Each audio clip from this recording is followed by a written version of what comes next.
Fala pessoal, muito bom estar aqui com vocês. Aqui é o João Vinícius e estou com o Ricardo Agreste. Tudo bem, Ricardo? Tudo jóia, João. E é muito bom a gente ter aí a presença do nosso amigo Áquila na técnica, sempre nos acompanhando e nos bastidores, me dando as dicas para como responder bem as perguntas que você me faz. Pois é, o Áquila que coloca a gente na linha aqui, né? E Ricardo, a gente tem hoje um marco muito importante para o nosso podcast. Completamos 30 episódios. Um feito e tanto, hein? Uau, 30 episódios, João? Bom, a gente está falando, se o povo está escutando, aí é outros 500, né? Mas eu tenho ouvido de algumas pessoas, assim, que têm sido muito abençoadas pelo que a gente tem nos nossos diálogos aqui. Alguns fazem uso do podcast enquanto estão praticando algum exercício físico. Outros me agradecem grandemente porque eles lidavam há muitos anos com um problema de insônia e depois que eles começaram a ouvir o nosso podcast, eles passaram a dormir bem. Então, de alguma maneira, está sendo uma bênção na vida das pessoas, né? Não, agora que o pessoal está em casa, na pandemia, lavando a louça, né? Tem muitas oportunidades para ouvir podcast em casa.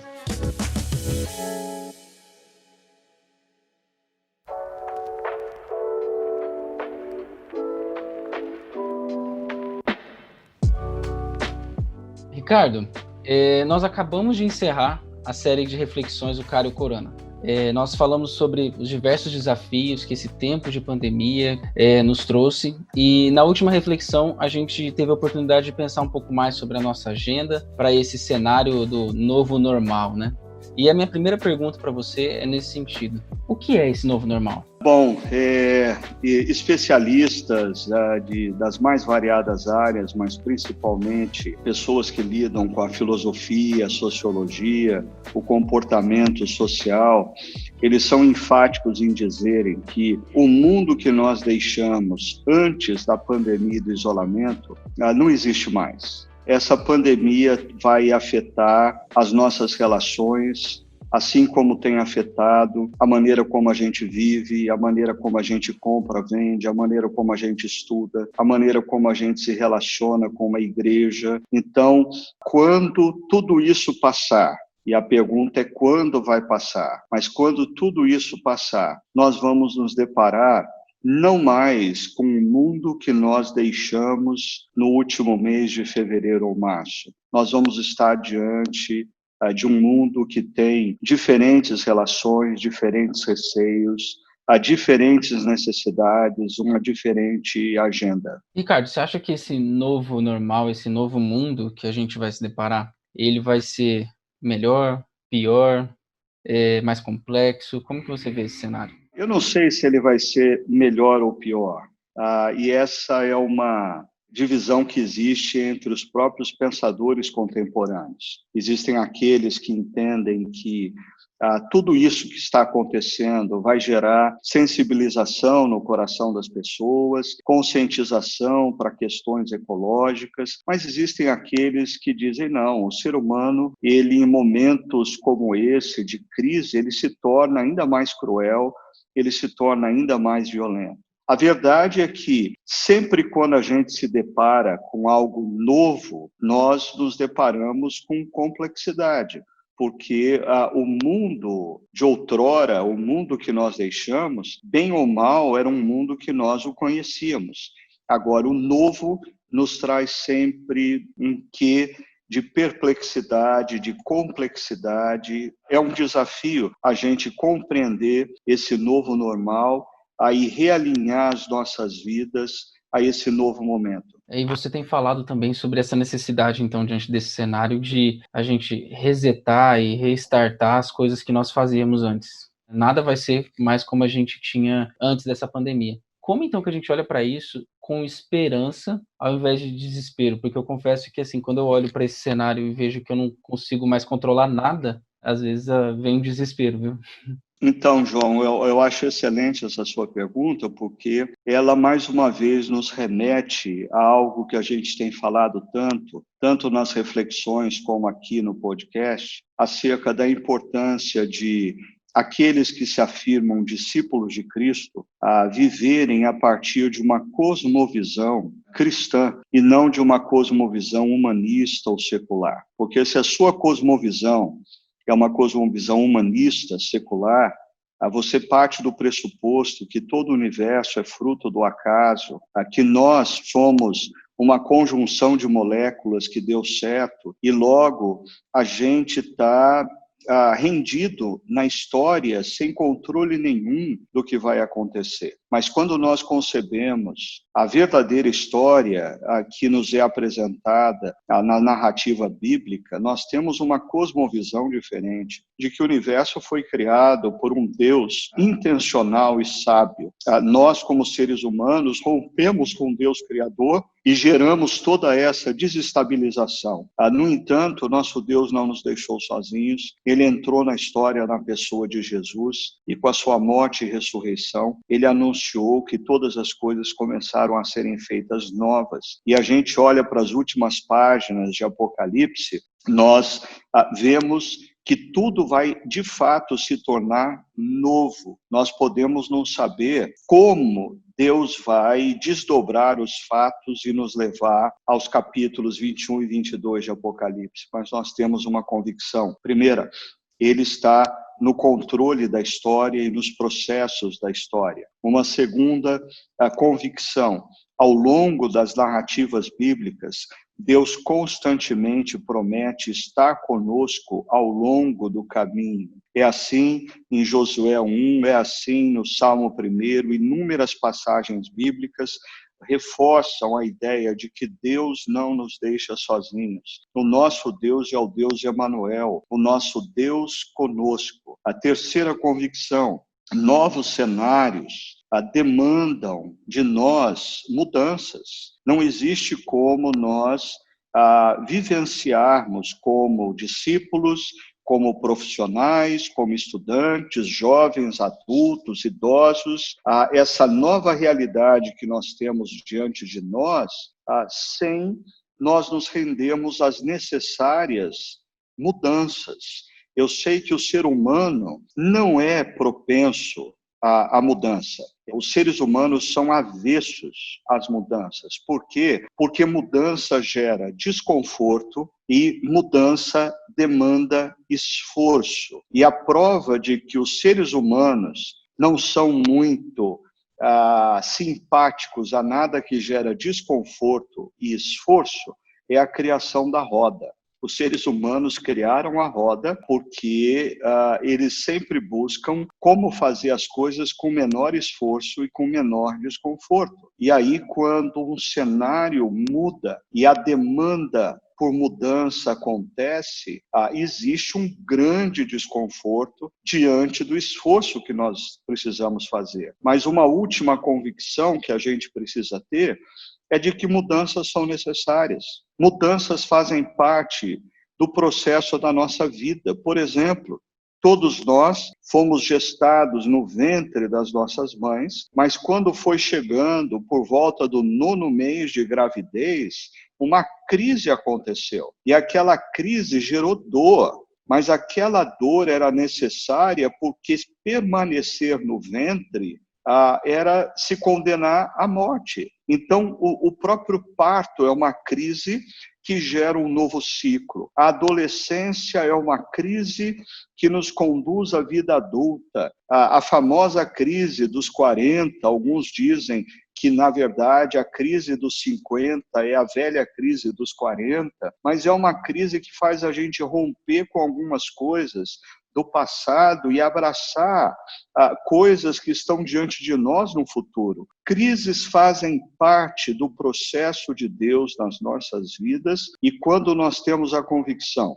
de que Deus está acima de todos os processos da história. Ele prometeu estar conosco. Novos cenários demandam mudanças, mudanças são necessárias. Nós vamos ter que concluir dizendo: Deus está fazendo uma obra em nós, através de todas as coisas que estão acontecendo no mundo exterior. Por isso a gente tem que estar atento. E você perguntou como ter esperança e não desesperança, lembrando de que Deus está trabalhando, Deus está conosco, Deus está fazendo uma obra. Cabe a nós percebermos o que Ele está fazendo e nos rendermos a isso. Mas perceba, mesmo que isso demande de nós desconforto, sair da nossa zona de conforto e esforço para nós mudarmos na direção do que Deus quer que sejamos nesse novo normal.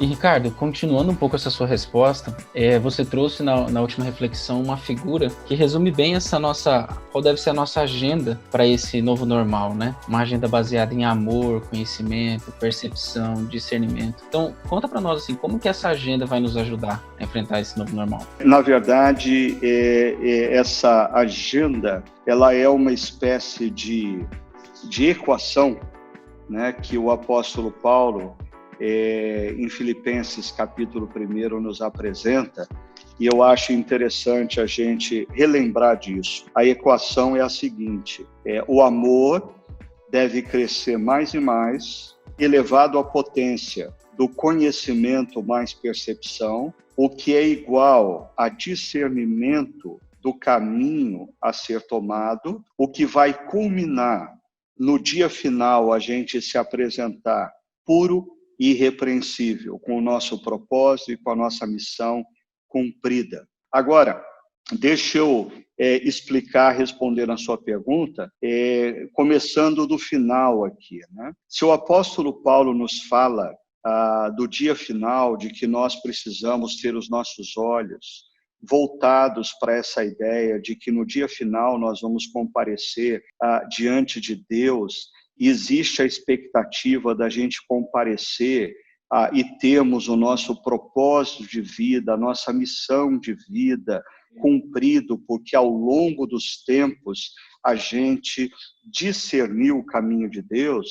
É de extrema importância, então, a gente olhar para o nosso presente e a gente se perguntar o que Deus está fazendo, qual é o tempo de Deus na minha vida, o que Deus está demandando de mim nesse exato momento. E perceba, isso, para mim, ressalta a importância de algo que eu tenho dito constantemente, que é a leitura de Eclesiastes capítulo 3, que diz que há tempo para tudo debaixo dos céus.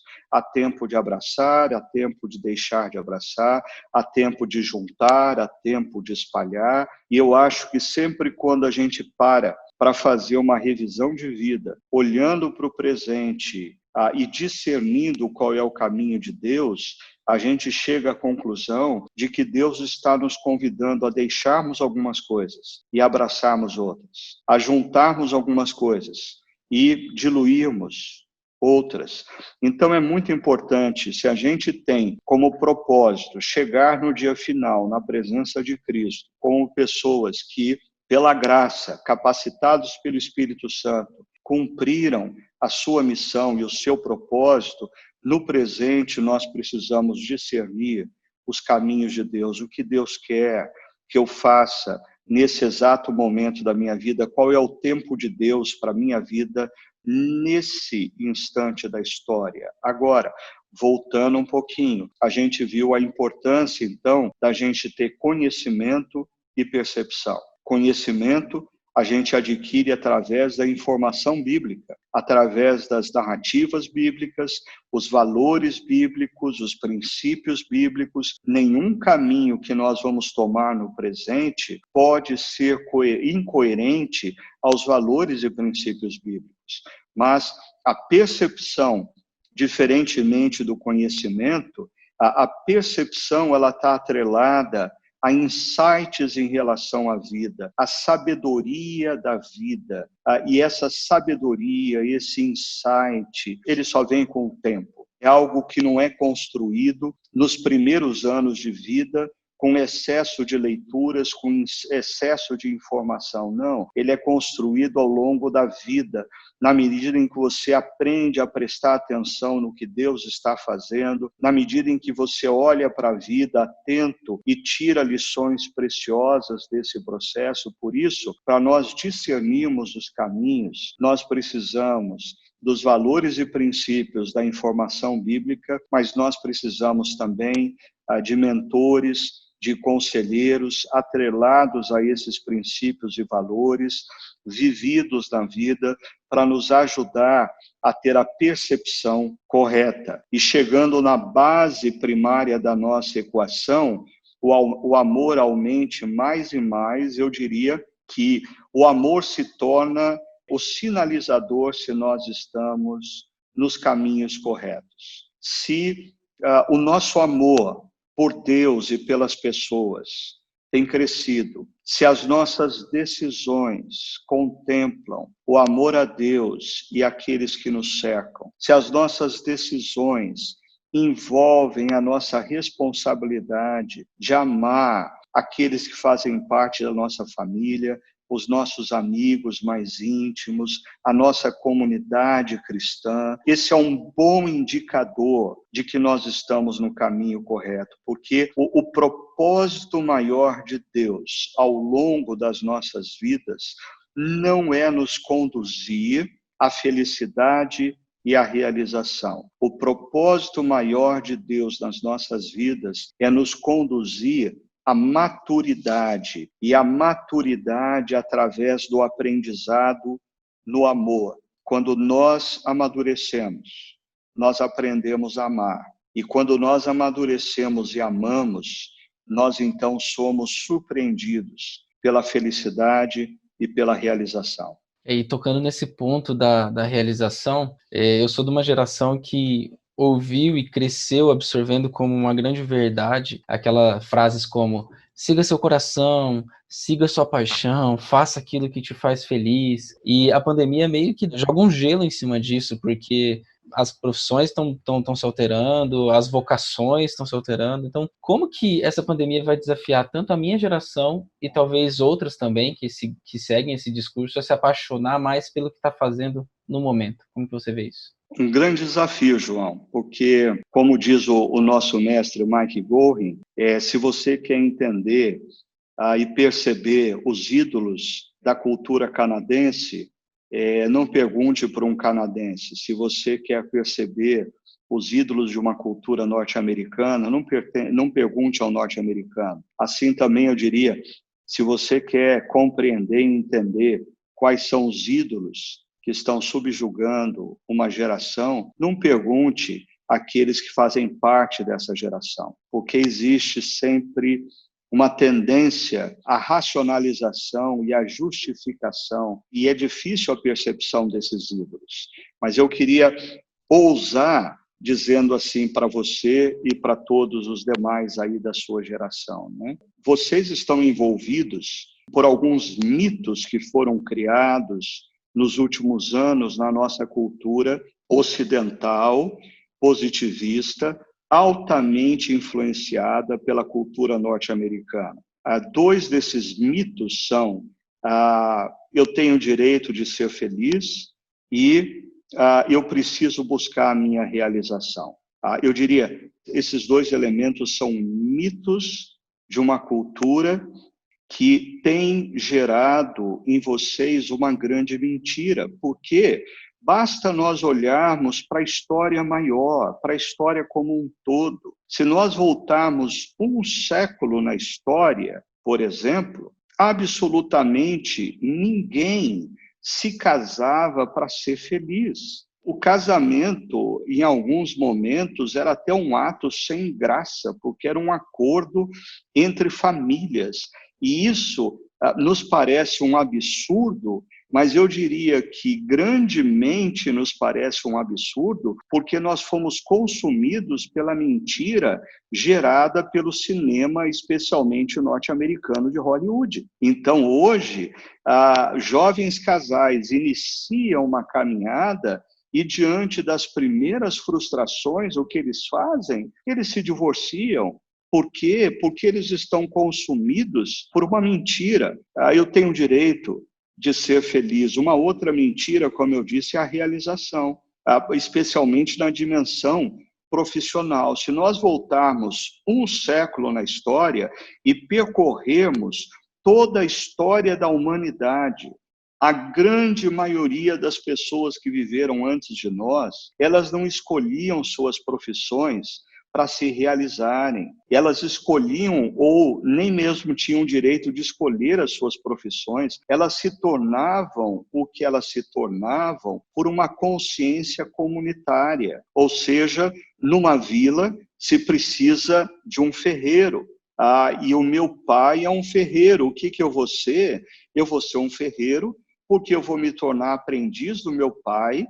E existe uma consciência de que naquela vila se faz necessário um ferreiro.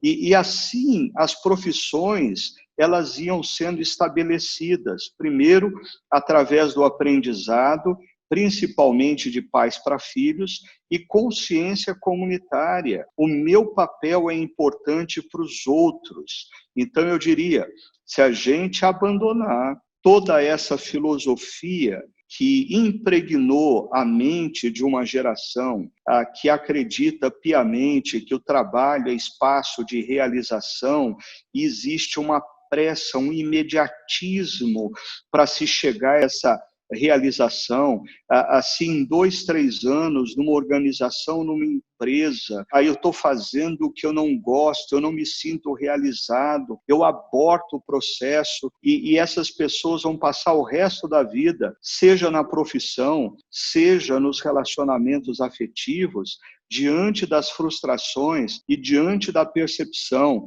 de que eles não são felizes, eles não são realizados, abortando, gerando feridas, gerando desconexão com o processo. Deixa eu só voltar para a figura do filho do ferreiro numa comunidade pequena, um século atrás.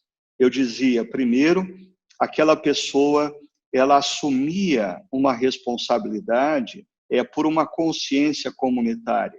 Essa vila precisa de um ferreiro. Se o meu pai morrer e eu não seguir adiante esse negócio, essa vila vai carecer de ferreiro, por isso eu vou ser um ferreiro. Segundo, existia disciplina, perseverança. Algumas profissões, algumas realizações do passado demandavam anos, décadas de disciplina e de perseverança. Mas na medida em que pessoas se dedicam com disciplina e perseverança a uma determinada função, algo acontece. E esse algo ela se torna expertise no ato que ela realiza, e isso traz reconhecimento das pessoas. E é interessante quando você se dedica com disciplina, perseverança, e você se torna um especialista no que você faz, e pessoas reconhecem que o trabalho que você faz é importante, é bom, disso emerge realização. Mas não sei se você percebe, João e Áquila, a gente está falando de um processo de vida, a gente não está falando de ciclos tão curtos que tomam conta da mente da geração mais jovem atual, porque para essa geração mais atual, esse ciclo de realização, ele precisa ser de 2, 3 anos. Quando nós olhamos para toda a história da humanidade e pessoas faziam o que faziam com consciência comunitária, dedicavam disciplina e perseverança, alcançavam um nível de excelência depois talvez de décadas de disciplina e perseverança, e a comunidade local, a vila, começava a reconhecer quão bom aquele rapaz é como ferreiro. Que ferreiro fantástico que ele se tornou. E esse reconhecimento trazia senso de realização. Mas perceba, o senso de realização estava associado ao bem-estar, da comunidade. A sociedade ocidental, a sociedade pós-industrial, a sociedade contemporânea transformou o ser feliz e a realização numa obstinação em ciclos curtos, aonde o indivíduo pensa em si mesmo. Esse projeto não tem como dar certo, porque ele nunca funcionou ao longo dos séculos e séculos que nós conhecemos dos seres humanos.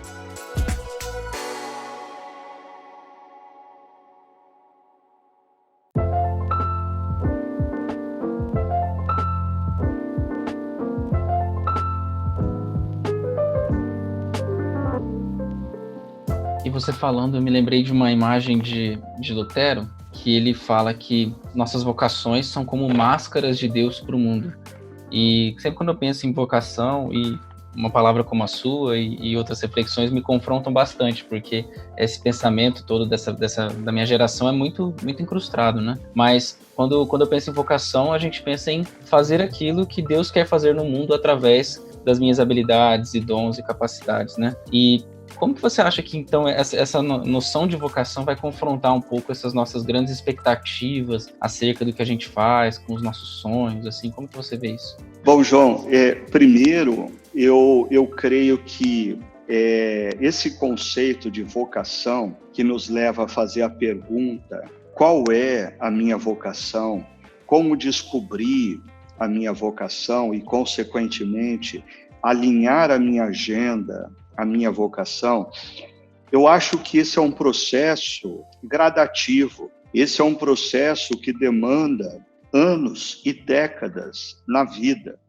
Eu diria que quando eu tinha 21 anos de idade e estava terminando o seminário teológico, como você está esse ano, eu perguntava para mim mesmo o que Deus mandou eu fazer. E eu tinha alguma consciência.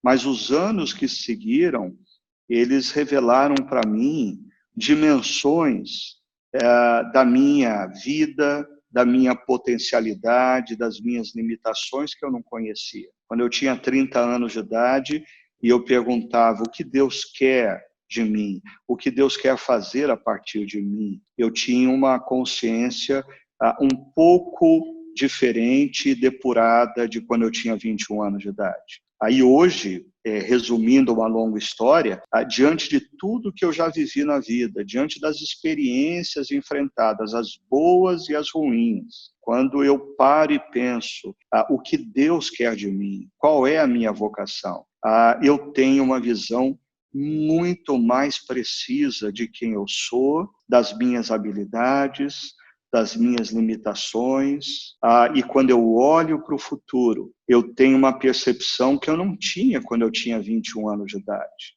Então, eu diria, mais uma vez, eu ressalto a importância de Eclesiastes capítulo 3.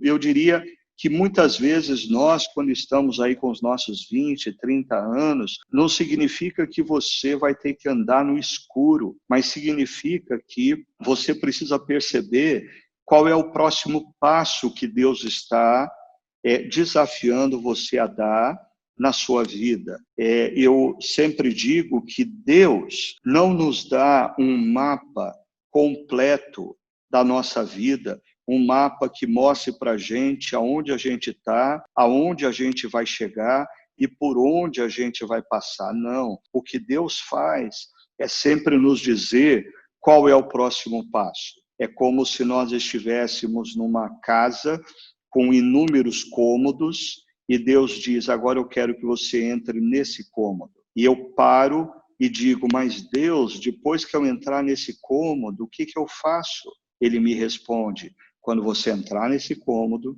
aí eu te mostro qual é o próximo passo. Então, eu creio que assim nós precisamos ser um pouquinho mais humildes em reconhecer que nós não temos uma consciência clara nos primeiros anos de vida de qual é a nossa vocação. nós temos algumas dicas, nós temos alguma percepção, mas nós precisamos continuar sempre com a ajuda dos valores e princípios da palavra, conhecimento, com o conselho e ajuda e percepção de mentores. Nós precisamos nos mover ao longo da história e gradativamente, eu acredito muito no termo convergência. Eu acho que quando a gente se move ao longo da vida, ao longo da história, com sensibilidade e sabedoria, nós vamos caminhando gradativamente a um momento aonde a gente vai fazer menos com mais profundidade. A gente vai fazer menos com maior impacto. Porque o que a gente descobre, talvez, nos últimos anos de vida, é que Deus não nos chamou e não nos capacitou a fazer tantas coisas como a gente imaginava no início da nossa caminhada. Deus nos chamou e Deus nos capacitou para fazer apenas algumas e fazer isso bem. E, João, desculpa alongar, mas é que me chamou a atenção na sua pergunta, o conceito é cumprir a missão com alegria.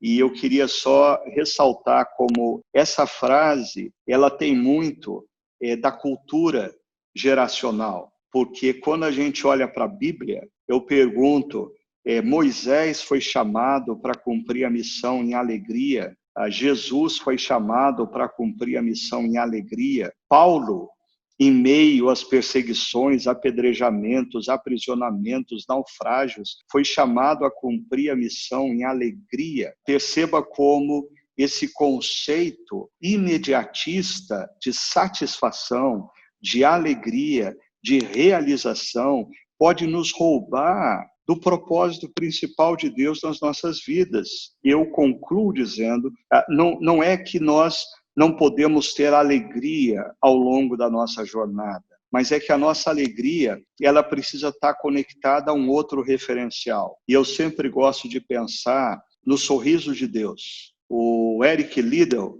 que foi um missionário na China e antes disso, ele foi campeão olímpico, ele gostava muito de correr. E no seu diário, ele escreveu que quando ele corria, ele sentia que Deus sorria. Então, existem coisas que nós fazemos. Eu tenho consciência hoje de que existem algumas coisas que, quando eu faço, Deus sorri, porque eu estou fazendo uso da melhor maneira possível das habilidades e capacitação que Ele me deu, e Ele sorri.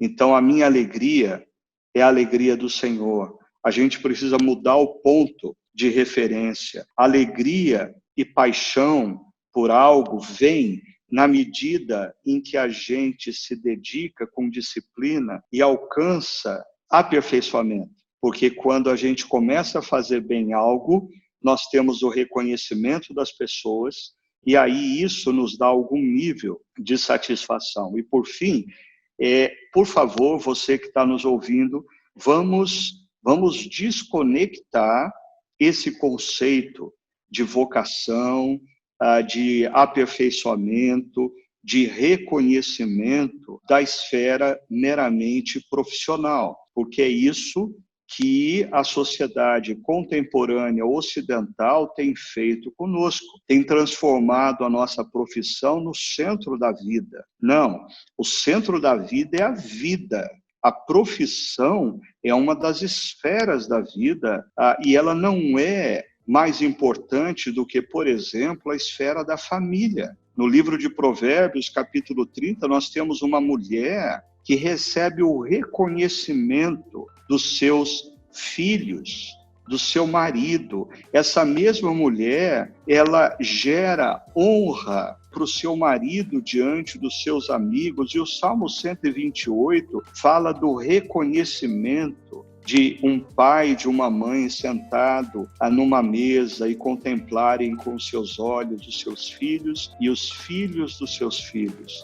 Então, por favor, vamos tomar cuidado para não atrelar o conceito, realização e felicidade a mercado de trabalho, porque essa não é uma dimensão bíblica, essa é uma concepção cultural ocidental, pós-industrial, que está tomando a vida de uma geração mais jovem, e nós precisamos receber a palavra do apóstolo Paulo de Romanos 12, que diz que a gente não pode se conformar com a nossa cultura, mas a gente deve se renovar pelos valores e princípios que vêm de Deus.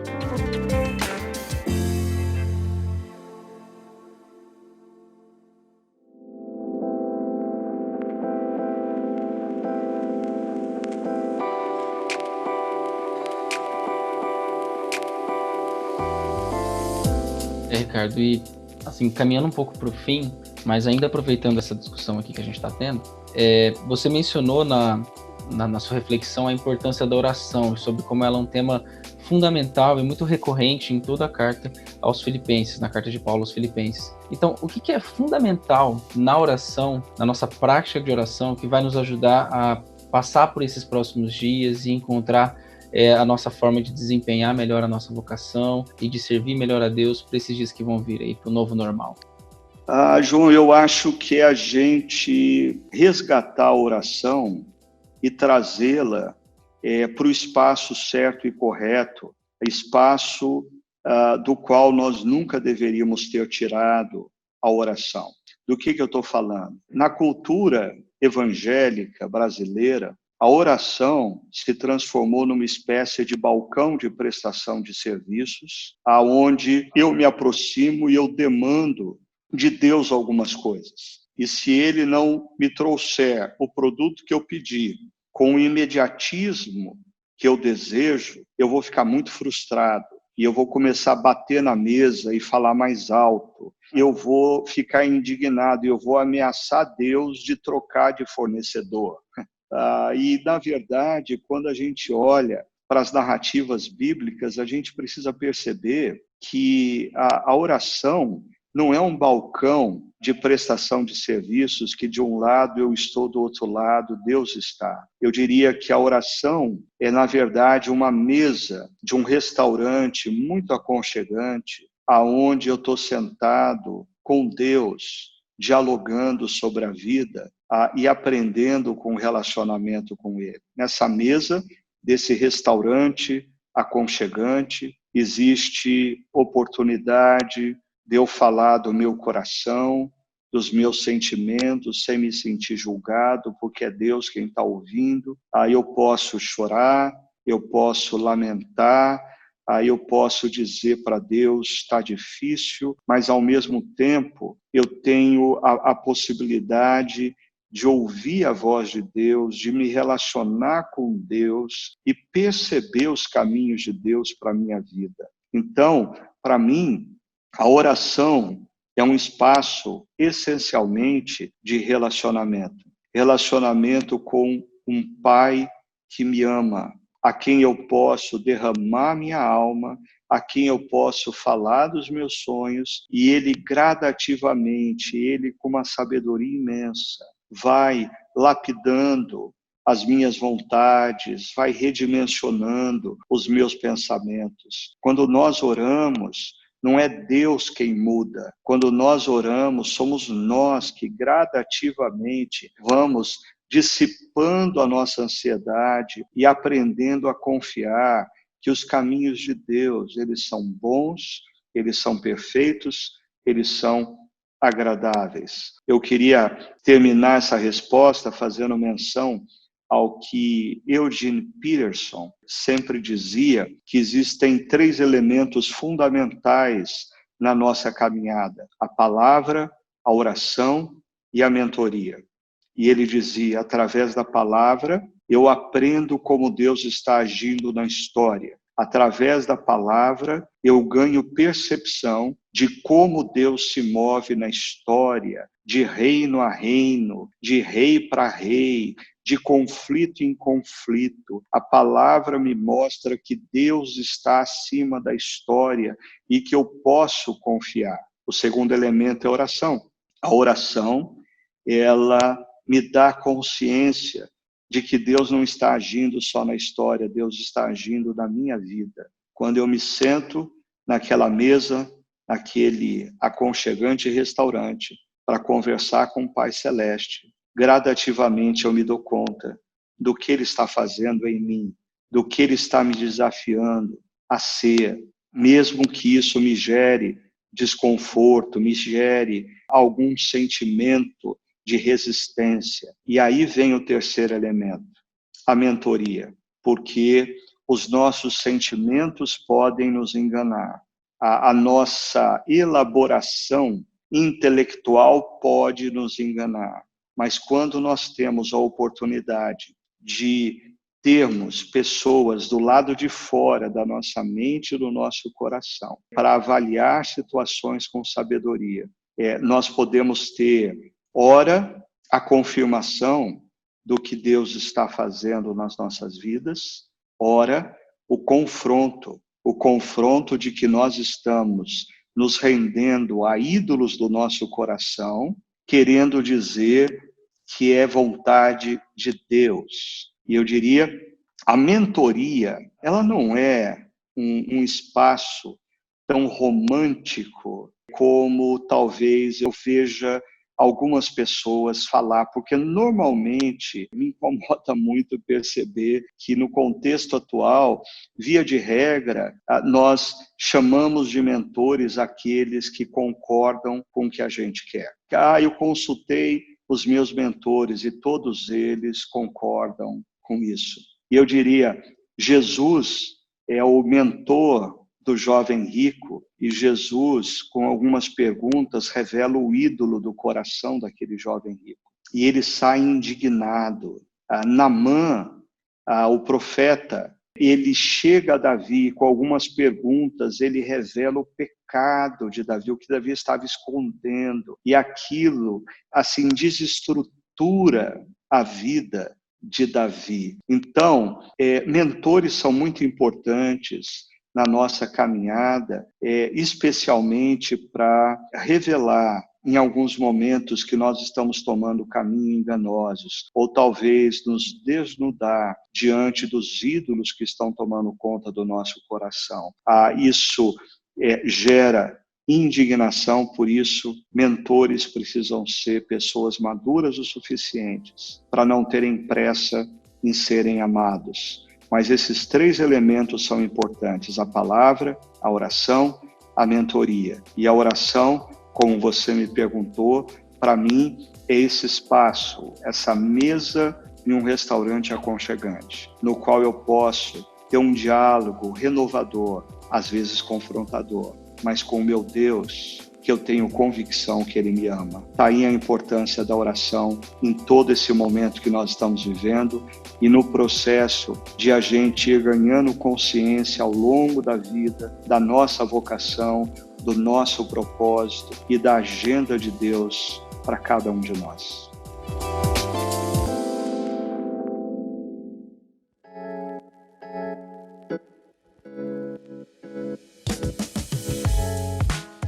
Muito bom, Ricardo. E para a gente fechar, Ricardo, vem aí uma nova série, Não Tenha Medo, é o título da nossa nova série. E eu queria que você falasse um pouco para a gente sobre o que levou você a pensar nela e o que a gente pode esperar aí para as próximas semanas. Bom, eu acho que eu não precisei pensar muito para essa série, foi só perceber o que está acontecendo ao nosso redor, né?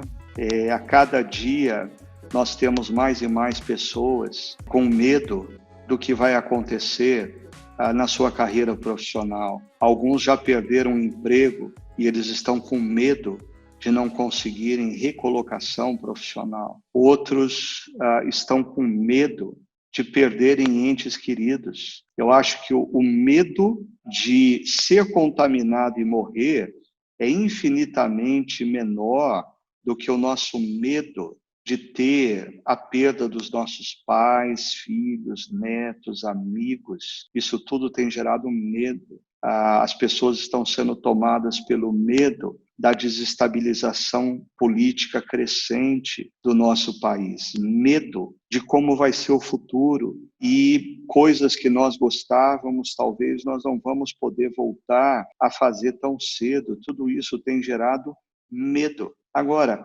aqueles que me acompanham já ouviram isso algumas vezes. A frase mais repetida em toda Bíblia é a palavra não temas, não tenha medo. E nessa nova série, nós queremos pegar algumas narrativas bíblicas que envolvem personagens que estavam inseridos em diferentes contextos, mas eles tinham algo em comum, o medo. E essa palavra veio a cada um deles. Não tenha medo. E a gente vai procurar entender as implicações dessa voz que vem do alto e ecoa nos nossos corações, dizendo: não tenha medo. E antes de começar a série, eu já convido você que está nos ouvindo a ouvir essa voz que vem do alto ecoar nesse exato momento no seu coração. Não tenha medo. Bom, é isso, e eu quero desafiar você que está nos acompanhando aqui, a partir do dia 21 de junho, tá assistindo aí a série Não Tenha Medo. Vai ser muito bom esse tempo aqui, então esteja com a gente. E nós estamos chegando ao fim de mais um episódio do nosso podcast. Muito obrigado por estar aqui com a gente, obrigado a você que tem nos acompanhado desde o início, e assim como várias outras pessoas, tem sido impactado por essas coisas que a gente tem conversado aqui. E eu quero desafiar também você a compartilhar com alguém. Leve para alguém isso aqui, mostre para essa pessoa como isso tem sido bom para você, esteja conosco nessa. E também conecte-se com as nossas redes sociais e com a nossa comunidade no endereço chakra.org/online. Tudo que a gente tem feito nesse tempo está por ali. E um grande abraço. Que Deus abençoe muito a sua vida. Até logo.